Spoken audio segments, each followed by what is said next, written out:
السلام علیکم ورحمۃ اللہ وبرکاتہ ان الحمد للہ نحمده ونستعینه ونستغفره ونعوذ باللہ من شرور انفسنا ومن سیئات اعمالنا من يهده الله فلا مضل له ومن يضلل فلا هادي له واشهد ان لا اله الا الله وحده لا شريك له وأشهد أن محمدا عبده ورسوله أما بعد فإن خير الحديث كتاب الله وخير الهدي هدي محمد صلى الله عليه وسلم وشر الأمور محدثاتها وكل محدثة بدعة وكل بدعة ضلالة وكل ضلالة في النار.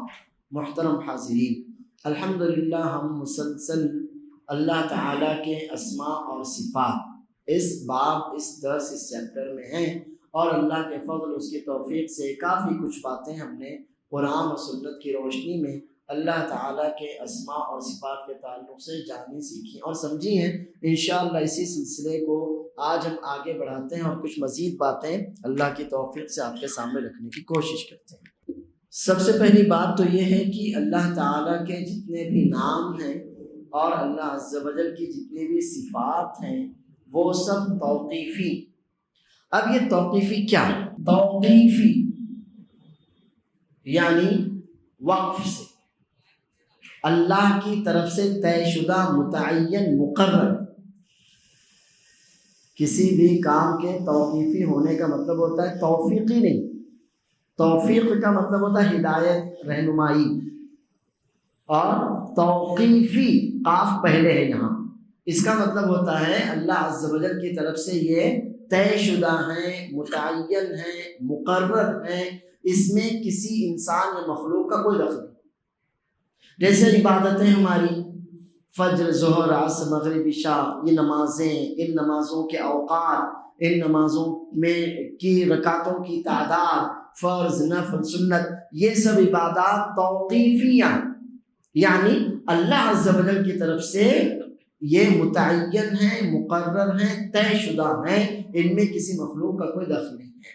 تو اللہ عز و جل کے اسماء یعنی نام اور صفات کے تعلق سے یہ قاعدہ یاد رکھیے کہ اللہ تعالیٰ کے جتنے بھی نام ہیں، جتنی بھی صفات ہیں، وہ سب توقیفی ہیں، یعنی اللہ کی طرف سے متعین ہیں، مقرر ہیں، معلوم شدہ اور طے شدہ ہیں. ان میں کسی مخلوق کو دخل دینے کی کوئی اجازت نہیں ہے.